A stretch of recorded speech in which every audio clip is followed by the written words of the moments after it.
একটু আপনাকে দেখাই যে এখন এমন একটা অবস্থা চলছে যে আপনি ম্যাক্সিমাম পরিবারগুলোর মধ্যে যাবেন, আপনি গিয়ে দেখবেন ম্যাক্সিমাম পরিবারে কিন্তু নামাজটা নাই। ম্যাক্সিমাম পরিবারে যাবেন, আপনি গিয়ে দেখবেন সেখানে কিন্তু পর্দাটা নাই। বেশিরভাগ পরিবারে আপনি যান, দেখেন দিনের এলেম চর্চার যে গুরুত্ব এটা কিন্তু ওখানে দেখবেন আপনি নাই। বেশিরভাগ পরিবারে দেখেন আপনি এখানে হালাল হারামের কোনো পরোয়া নাই, রিজিক আসতেছে কোন দিক থেকে আসুক, ঠিক আছে। বেশিরভাগ পরিবারে দেখবেন স্বামী স্ত্রীর মধ্যে খুব একটা হৃদ্যতা ভালোবাসার বন্ধন পাওয়া যাচ্ছে না, প্যারেন্টিংসগুলো ঠিক নাই, খাবারের উৎসগুলো ঠিক নাই, অপসংস্কৃতি আছে পরিবারে, এখন মাদক ঢুকে গেছে, জেনা ঢুকে গেছে, পর্ন ঢুকে গেছে, ঠিক আছে, এই যে ডিভাইসের এডিকশন ঢুকে গেছে। মানে অন্তর্নিহিত সম্পর্কগুলো, যে হৃদ্যতা ভালোবাসার সম্পর্কগুলো ছিল এবং ইসলামিক নীতি নৈতিকতাগুলো ছিল, এখন এগুলো কিন্তু দিন দিন পরিবার থেকে কমে যাচ্ছে। এতে করে পরিবারে ডিভোর্স বাড়ছে। যেমন প্রতি 1 ঘন্টায় ঢাকায় একটা করে ডিভোর্স হয়, মানে প্রতি 24 ঘন্টায় 24টা ডিভোর্স ঢাকায় হয়, এবং আমেরিকার মতো কান্ট্রিতে প্রতি 13 সেকেন্ডে একটা করে ডিভোর্স হয়, ঠিক আছে। দেখা যায় গড়ে প্রতিদিন, এই বিশ্বে গড়ে প্রতিদিন 29 জন মানুষ আত্মহত্যা করছে এখন ফ্রাস্ট্রেট হয়ে, পারিবারিকভাবে, পারিবারিক কলহের শিকার হয়ে। দেখা যায় গড়ে প্রায় 30 to 40% মেয়ে এখন পারিবারিক সহিংসতার শিকার হচ্ছে, যৌতুকের কারণে, আপনার পরকীয়ার কারণে। আর পরকীয়ার কথা তো বলতেই ভুলে গেছে যে ম্যাক্সিমাম পরিবার এখন পরকীয়া চলছে, স্বামী স্ত্রী কিনে সন্তুষ্ট না, স্ত্রী স্বামী কিনে সন্তুষ্ট না, দেখবেন পরকীয়া এটা কমন হয়ে যাচ্ছে। ম্যাক্সিমাম পরিবার আপনি দেখবেন যে পর্ন ঢুকে গেছে, জেনা ঢুকে গেছে, মানে জেনাটাকে সহজ করে ফেলা হচ্ছে। এবং প্রগতির নামে আমরা এখন এমন কিছু কালচার লালন পালন করছি যেগুলো আস্তে আস্তে আমাদেরকে ইসলাম থেকে সরিয়ে দিচ্ছে। তো পরিবারের অবস্থা এখন ভয়াবহ খারাপ, আত্মহত্যার প্রবণতা বাড়ছে, যৌতুক বাড়ছে, আপনার মাদকাসক্ত ছেলেমেয়ের সংখ্যা বাড়ছে, হ্যাঁ, পর্ন এডিক্টেড ছেলের সংখ্যা বাড়ছে। এরা না দেশকে কিছু দিতে পারছে, না সমাজকে, না জাতিকে। এরা কিন্তু আসলে সম্পদ না, এরা বরং বোঝা হচ্ছে। দুনিয়াবি বিষয়গুলোকে অনেক বেশি গুরুত্ব দেওয়া হচ্ছে, এতে করে দিনটা কিন্তু সংকুচিত হচ্ছে। তো এগুলো বলতে থাকলে অনেক সময় চলে যাবে। তো এক কথায় পরিবারের ভাঙনটা এখন বেশি এবং পরিবারের নীতি নৈতিকতার অবস্থা খুব খারাপ। এর কারণগুলো আমরা ফাইন্ড আউট করলাম। কি কি কারণ?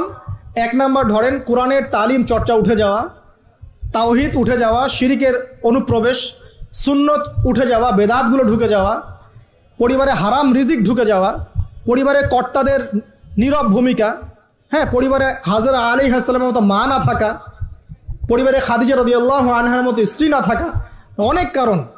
এরপরে বাইরের সংস্কৃতির অনুপ্রবেশ, হ্যাঁ, প্রিন্ট এবং ইলেকট্রনিক মিডিয়ার যৌনতা, এই সব কিছু মিলে কিন্তু পরিবারগুলো ক্রাশ করছে এখন।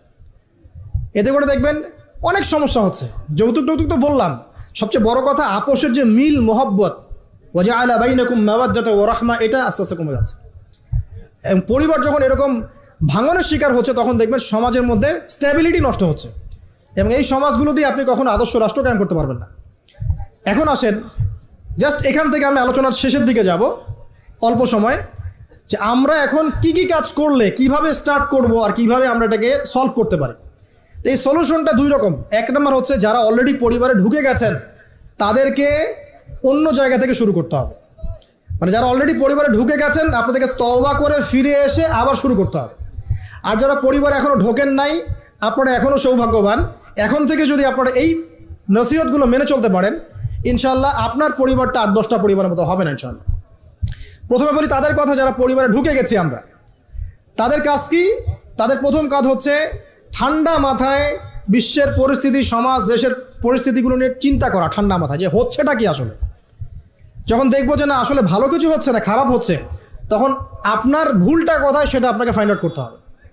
আপনার ভুলটা কোথায় ছিল? আপনি এমন কাউকে বিয়ে করেছেন যে ফ্যামিনিস্ট, আপনি এমন একটা পরিবার গঠন করেছেন যেখানে আপনি কোরআনটা চালু করতে পারেন নাই, সবাই নামাজ পড়ছে না, সবাই পর্দা করছে না, হ্যাঁ, নিয়মিত তালিম হচ্ছে না। এখন আপনার কাজ কি? আগে তওবা করে ফিরে এসে আপনি জ্ঞান চর্চা শুরু করেন। আপনি নিজে রোল মডেল হয়ে দেখান, জ্ঞান চর্চা করে, আমল করে, পর্দা করে, ইসলামের জন্য কিছু করে একটা রোল মডেল স্থাপন করে দেখান, দেখিয়ে পরিবারকে আহ্বান করেন যে তোমরাও এদিকে আসো। এবং আপনার যত ক্ষমতা আল্লাহ পাক দিয়েছেন পরিবারে, অর্থনৈতিক ক্ষমতা বা স্বামী হিসেবে ক্ষমতা, বাবা হিসেবে ক্ষমতা, এটা আপনি পরিবারে প্রয়োগ করে পরিবারটাকে লাইনে আনার চেষ্টা করেন। এরপরে চেষ্টা করতে করতে করতে করতে যদি কোনো কাজই না হয় শেষ পর্যন্ত, অ্যাটলিস্ট আপনি আপনার দায়িত্ব পালন করেছেন। এখন তাদের ভার আল্লাহর হাতে ছেড়ে দেন, আপনি আপনার কবরের ফিকির করেন, ব্যাস। যার যার হক তাকে দিয়ে দেন, নিজের হকটা আল্লাহর কাছে চেয়ে নেন। আর দ্বিতীয় হচ্ছে তারা যাদের পরিবার এখনো শুরু হয়নি, আপনারা কিভাবে স্টার্ট করবেন? প্রথমে বলবো জ্ঞান চর্চা এখনই করে নেন, জ্ঞান অর্জনটা এখনই করে নেন। পরিবার গঠন হয়ে গেলে অনেক রেসপন্সিবিলিটি আসবে, তখন ডিফিকাল্ট। তো জেনারেল লাইনের পড়া, ইসলামিক পড়া একটা ব্যালেন্স করেন। আমি বলছি না জেনারেল পড়া ছেড়ে দেন, আমি এটা কখনো বলি নাই। ওটা পড়াশোনা করেন, ইসলামিক পড়াশোনাগুলো করেন, একটা ব্যালেন্স করেন। করে আপনি 5 ওয়াক্ত নামাজ শুরু করেন, আল্লাহ রাস্তায় সময় লাগান, কোরআন তেলাওয়াত করেন, আলেম ওলামার সোহবতে যান, হ্যাঁ, আত্মশুদ্ধিমূলক কাজ করেন, সমাজ কল্যাণমূলক কাজ করেন। পাশাপাশি আরও বলবো যে দিনই কাজে ব্যস্ত থাকেন, ভালো কাজে ব্যস্ত থাকেন। এভাবে নিজের ভিতরটাকে আগে পরিশুদ্ধ করে নেন।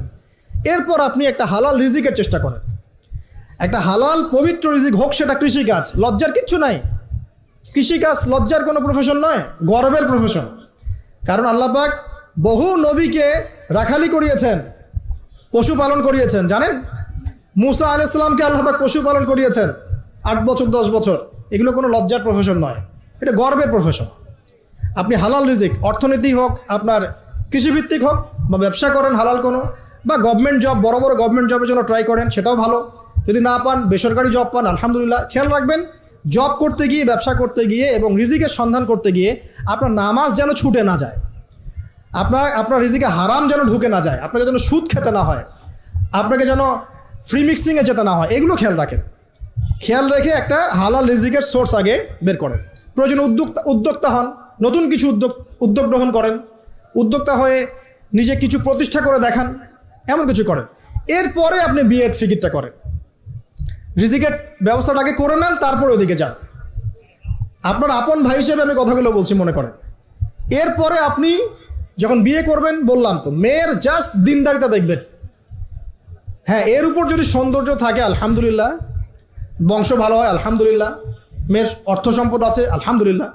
যদি এগুলোর কোনোটাও না থাকে, দিনদারিতা থাকে, জাস্ট ওটাকে দেখেন, আর কিছু দেখার দরকার নেই, এরপরে আরেকটা কথা বলতে ভুলে গিয়েছি, যে আপনি এই লেভেলে যাওয়ার আগে নিজেও পবিত্র থাকার চেষ্টা করেন। আপনি নিজে জেনায় যায় না, নিজে পর্নে যায় না, নিজে হারাম অ্যাফেয়ার্সে যায় না। যদি আপনি যান, তাহলে আল্লাহ পাক কিন্তু আপনাকে পবিত্র স্ত্রী নাও দিতে পারেন।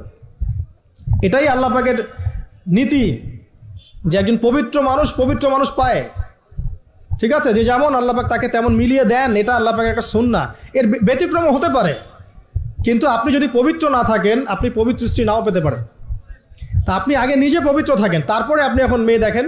আলহামদুলিল্লাহ, বললাম দিনদারিতা প্রাধান্য দেন।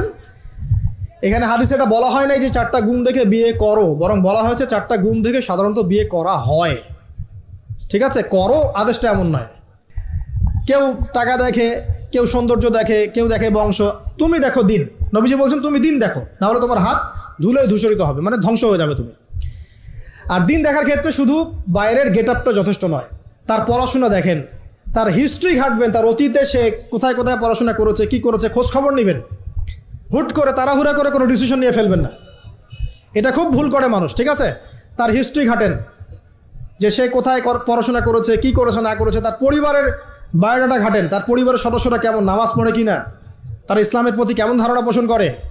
তার মাকে দেখেন, তার মা পর্দা করে কি না, তার মা ইসলামের উপর আছে কি না। তার নানিকে দেখেন, তার পরিবারবর্গকে দেখেন, তারপর আপনি ডিসিশন নেওয়াটা সহজ হবে। এগুলোর চেয়ে ব্যতিক্রমও হতে পারে। ওই আজারের পরিবারে ইব্রাহিমের জন্ম হতে পারে, ফেরাউনের আন্ডারে আসিয়ার জন্ম হতে পারে, থাকতে পারে, কিন্তু এটা ব্যতিক্রম। নর্মালি কিন্তু সবসময় এমনটা হয় না। যে প্যারেন্টিংস দিয়ে তারা বড় হয়েছে, ওই প্যারেন্টিংস তাদের মধ্যে থেকে যায়। এই কারণে মেয়ের ব্যাপারে খুব সেন্সিটিভ থাকবেন। আগে পুরো বিষয়গুলো ঘেটে নিয়ে তারপরে আপনি কোনো জায়গায় পা দেন, করবেন আল্লাহর কাছে, যে আল্লাহ আমি তোমার কাছে ইস্তেখারা করছি, আমি জানি না যে কোনটা আমার জন্য ভালো হবে, কোনটা খারাপ। আল্লাহ এটা যদি আমার জন্য ভালো হয় সহজ করে দাও, যদি খারাপ হয় আল্লাহ দূর করে দাও। নিজের উপর চাপ নিয়েন না। তারপরে যদি দেখেন আলহামদুলিল্লাহ দিনদার, আর ডানে বামে দেখার দরকার নাই। যদি আপনি আপনার মনের মতো দিনদার পবিত্র একজন মেয়ে পেয়ে যান, আর যদি সে সুন্দরীও হয় মাশাআল্লাহ, আর ভালো বংশের হয়, তাহলে সারাটা জীবন তাকে নিয়ে কাটিয়ে